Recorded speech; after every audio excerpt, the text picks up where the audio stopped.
Hi there, it's Kelly Resendez, and we are talking all things abundance and world positivity. So, I want to talk to you about a practice that's really been instrumental in my own life for I think I'm going on about 15 years now, and it's my morning ritual.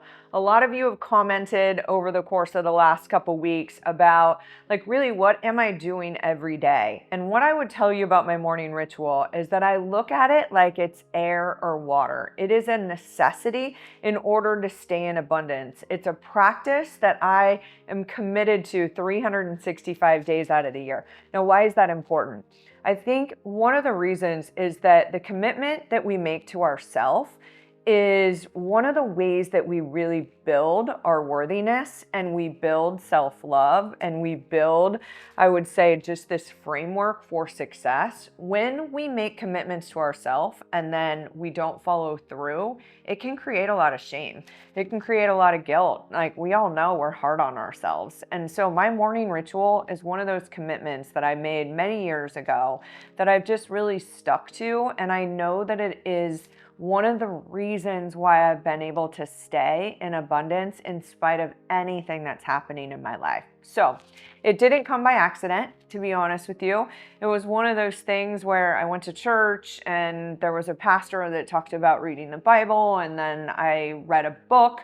If anyone's checked out the book by Hal Elrod called Miracle Morning, and I kind of started to already listen to people that I'd been hearing for many years about journaling and the power of looking at your goals. And so I kind of just came up with my own. It's a blend of all of them, but what I would recommend is that you come up with your own or read Hal's book, which is amazing and really gives you a strong framework. So for myself, and we all have different priorities.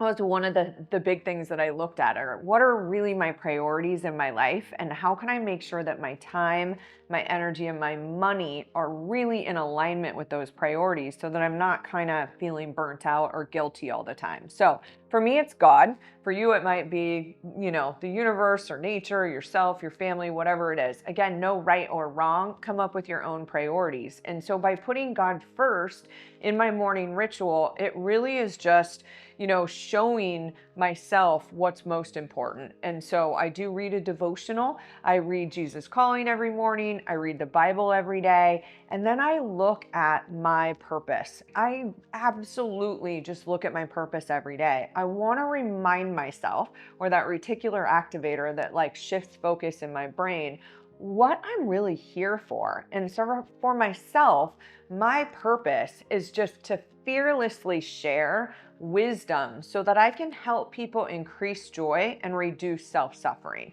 I'm here because of that. I'm not here for any reason other than I love making a positive impact and taking the lessons or the experiences that I've had and transcend them into positives for other people. It also holds me really accountable to my own stuff. So I start with my purpose. I look at my I am statements, which are my affirmations. I'm really reminding myself of who I want to be that day. I am confident. I am fearless. I am worthy. I am a seeker. I love learning. I am radiant. I am healthy. All of these different things are really just reminding my brain what it should be focused on.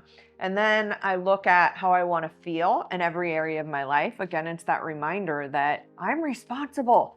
My favorite, and I've probably shared this before, but my favorite thing that Mel Robbins ever said, and it resonated, is no one else is coming.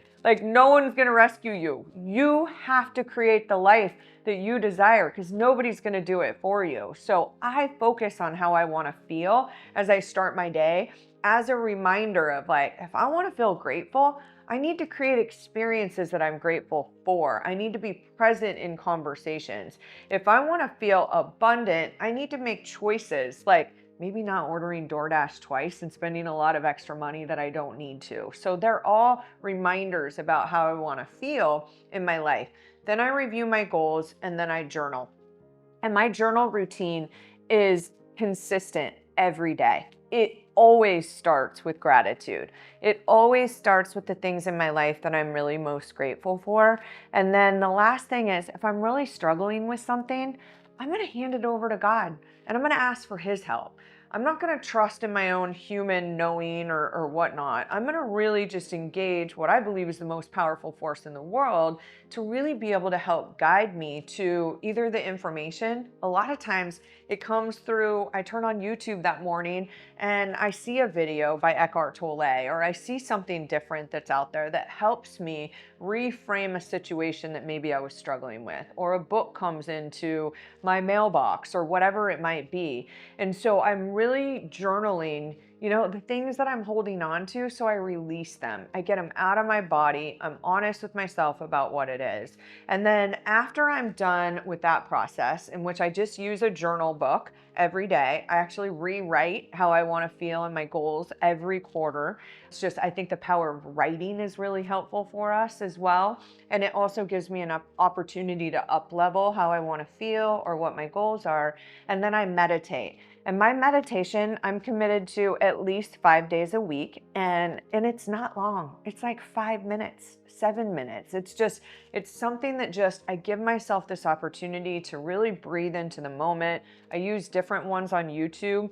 I just use the search bar in YouTube to find 5-minute meditations. I have a lot that I really love. I love Lavendier. She's an amazing, meditation person, and her abundance one is something that I've used. I love, other ones that are out there. Bob Proctor or Vishen Laconte has a great 6-phase meditation. I just choose different ones depending on how much time that I have. But I'll tell you, I was so resistant to meditating and journaling. And yet, I'm 21 years in personal growth and development. And there wasn't somebody out there that didn't say these two things are really powerful. So I am grateful that I started this, 15 years ago, because it's made a huge impact in my thinking. And that's what we all know to be true. Our brains are really good at thinking, overthinking, worrying, stressing, focusing on things that are outside of our control. And so I use my morning ritual as really just an opportunity to kind of tap into what I call the abundance frequency. And it sets me up so that as I go and face my day, if I'm faced with adversity, if I'm faced with a challenge, that I'm already in this state that I'm ready for it. I'm not caught off guard. Like, I know the challenges, the problems, the other things are coming. So I just want to be the best version of me so that I can approach those things with emotional intelligence and presence so that I can handle them in the way that I want. And trust me, you never know when this morning ritual is going to be your saving grace. And I've had those experiences. I've woken up to the most devastating days of my life, whether it's when my sister went into psychosis and tried to kill her daughter, when I lost my niece this past summer, when I made major decisions in my career or ended relationships. My morning ritual was the foundation that kept me close to this knowing that in spite of what's happening, everything's always working out okay for me. And I am the creator of my own reality. I get to choose how I approach life. And it really gives me a lot more power over what we know is an uncertain world. Like, we could be consumed with news, or we can take it upon ourselves to be able to increase our own joy and gratitude. And that's why I really believe there's a commitment that you want to make to yourself. Like, if you really want to make a shift, if you want to get into abundance, committing to a morning ritual every day before you get your kids up, before you get to work, before you start filming. I did it this morning. It will definitely pay off for you. So hopefully you like and love this video. Share it, share the channel. I am so grateful that you're here. This is what really allows me to feel like I'm living my life on purpose. So thank you for tuning in, and we'll see you next time.